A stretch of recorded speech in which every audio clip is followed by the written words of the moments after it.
You're a portrait photographer and you're sick of landing boring jobs where you can't spread your artistic wings. Or if you haven't landed those jobs yet, you're afraid that the only jobs you will land are those types of shoots. Well, the truth is, you can make shit tons of money from creative shoots with ambitious clients. I would know that because I've been on these shoots, I've booked them myself. Being a profitable and creative photographer is not a pipe dream, and it isn't exclusive to the big photographers you see on social media that you probably follow. It may seem impossible, but in this video, I'm going to help you get on the right path to the successful career that you've always wanted as a portrait/fashion photographer. And it's the same knowledge and beyond that got photographers on my program on the right path who, because of the action steps that I gave them within the Portfolio Mastery course, they are starting to see more paid shoots than ever. And you can join them in the top link below. The main piece of advice that I can give you: be creative right now. The only way these big portrait and fashion photographers you see online land these types of editorials and fashion shoots and these ad campaigns for big brands, etc., was because they always showed their creativity from the very beginning. Their portfolio has always been stylized, has always been creative and fun. It wasn't like their portfolio was just a bunch of corporate and boring commercial work, then all of a sudden Nike hired them for a photo shoot, and ever since then all of their photo shoots have been super creative and cool. Like, no. You don't want to wait on that random booking that you get from that random client who may give you that creative control. Be creative in your portfolio right now. And obviously, how can you build your portfolio without clients hiring you? Do portfolio building shoots. This is how you're going to build up a quality portfolio in the beginning stages. And like, I know it sounds very self-explanatory, but go out there, go on Instagram, go out your way to find models to shoot with. Go on Instagram, go on the explore page and type in your city and then models and see what comes up. Message a bunch of models where it's almost guaranteed that at least one of them will respond. And by the way, the course I have linked below, I give out full message templates that I use to source models for completely free. I've had to message so many models in the past, so I know what type of messages get responses and what type of messages don't get responses. So if you want the ability to source models for completely free anytime you want, then click the top link below. And I don't want you to just do portfolio building shoots and just build your portfolio for the sake of it. I want you to do genius shoots.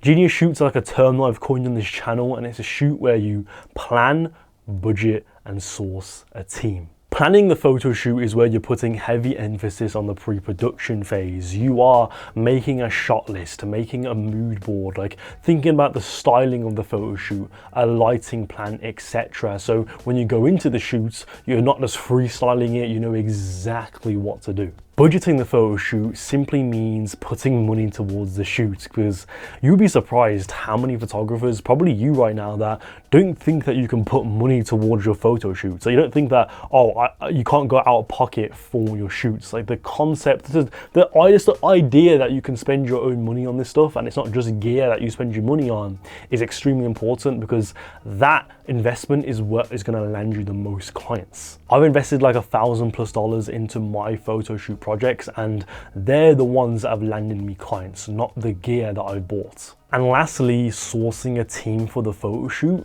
getting a makeup artist, getting a stylist, getting some assistants to help you out, getting some behind the scenes, just helping you out with setting up lights and holding stuff to help you with the flow of the photo shoot so you can perform at your best. And this will allow yourself to create your best work possible. I've been able to create work that clients could not resist because I've been approaching my photo shoots in this way. Because I'm essentially replicating what it would be like to shoot for paid clients. Like, I'm replicating a massive big professional shoot on my free passion projects. And the reason why, if you are doing portfolio building shoots right now and it hasn't really worked out for you, is because you're not doing genius shoots. It's because you're kind of half-assing it. You're just kind of just going into it, taking a few photos and going. You're not treating it as like a proper project, as if there's money behind it, like there's a risk of capital behind it or something like that. You need to put that pressure on yourself right now and think to yourself, like, if this photo shoot doesn't turn out good, then this type of clients that would have hired me is now not gonna hire me. Like, that's how I approach my photo shoots now. If I'm doing like a passion project, I want to build my portfolio and do something different, I'm almost going into it like, okay, I'm shooting it for this very specific brand in mind, or type of brands in mind, and if it doesn't turn out good, then they're not going to want to hire me. So I need to make sure it's the best of the best, and this is how you're going to be able to do it. You're planning it, you're putting money towards it so you can maximize the potential of the photo shoot, and then you're sourcing a team to kind of elevate it even more, get professional styling, get professional makeup, etc. And you might be even thinking to yourself, how do I network of models? How do I network of stylists? How do I get makeup artists to help me out? Whatever it is, the portfolio mastery course that I have in the top link below, that is going to help you do that. Like, be able to create the perfect portfolio to land your next clients. How I've been able to do this throughout the years. It doesn't matter if you have like a 9-to-5 job. There's people on the program, like I mentioned earlier, that have 9-to-5 jobs, that have other responsibilities, yet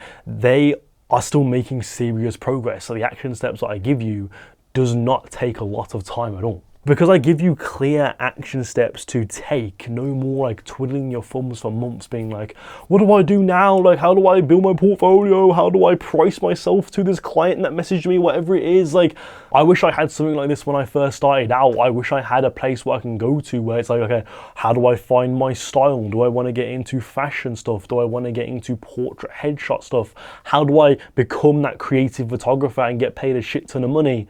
I teach you all of that within the program, so click the top link below if you're interested. And you might be asking yourself right now, oh, I could be safe and commercialized right now, make a few $100s, make some money, and then transition into being creative. I'm gonna give you an analogy right now so you understand why that is a completely stupid comment and you should not do that. Okay, so let's say there's two restaurants. They've just both opened up at the exact same time, and behind the scenes, both restaurants, they've always wanted to do and have a passion for creative fine dining, creating really unique looking dishes and that like more niche way of cooking. But they both have very different business strategies and approaches, and only one of them comes out on top. And the other one is a failing business ready to be shut down. So restaurant one, they want to do the creative fine dining thing, whatever it is, but they feel like it's quite risky to do that right now. So they go into more typical dishes like burgers, fries, pizza, like the safe option that everyone likes. And initially they become that restaurant and it's actually quite successful. They're making a decent amount of money from it, but they've obviously never had a passion for that. They never really truly liked that style of food, so the quality isn't the 100% best, but it's still alright and they're making some money, etc. But then they finally figured out, no, you know what? We're sick of this. We want to make that transition into creative fine dining because they're only going to go so far doing the boring chicken, pizza, whatever it is, because they have no passion for it. So they make that transition eventually, let's say halfway through the year, they make that transition into fine dining and they find that, wow, this transition is very difficult for us because now all that customer base that they built up from the boring dishes, quote unquote, have just disappeared because they weren't looking for that. They built up that reputation as the burgers and fries, etc. So when it comes to their creative fine dining, they have no customer base, they get no bookings, and yeah, they make no money.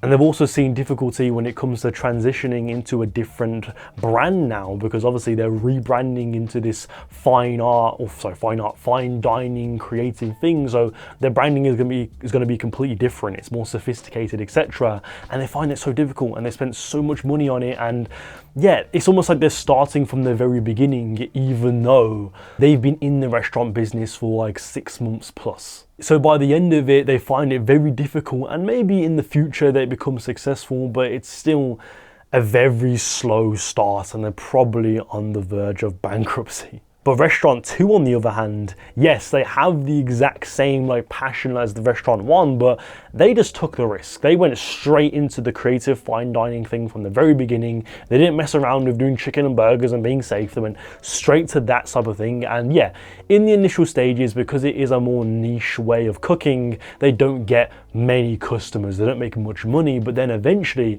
as they build up that reputation, as they are building up that experience level and that knowledge of what it is like to be that type of restaurant, they're improving on their customer service, their business model, their marketing, etc.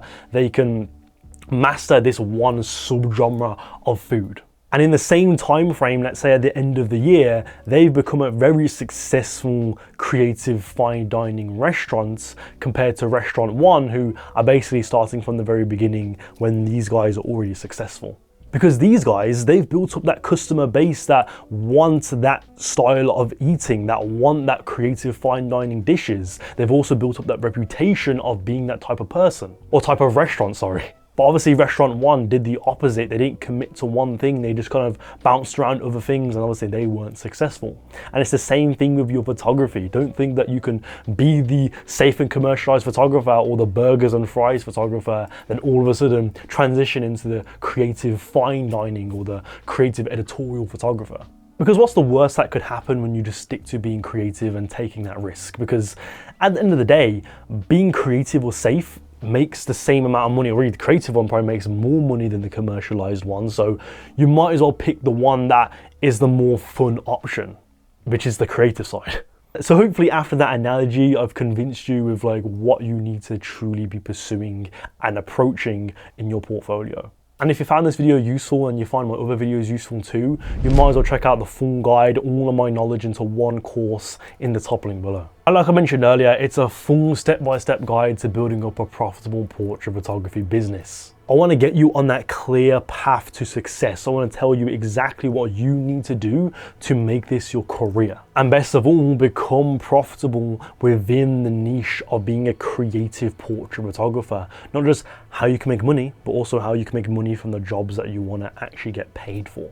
Like imagine that, imagine like a couple of years from now, whatever it is, you're landing jobs that you have so much like passion for. Like it's not like just boring commercial jobs like, oh, I have to do another shoot again, whatever. I'm just doing it for money. Like you're doing jobs that you're doing it for money, but it's like, they're so fulfilling creatively. And it's like, oh my God, I'm doing something that I truly love doing and I'm getting paid to do so. Like I would have done that shoot for completely free and I'm getting paid a couple of grand for it or something like that. Like that's an amazing feeling.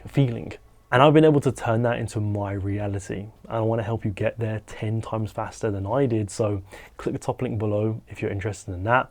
But yeah, that is it for the video though. Thank you for watching. Hope you found this useful. Like, subscribe, comment, all that type of stuff. Click on this video right here to learn more about portrait photography. And I'll see you next time. Goodbye.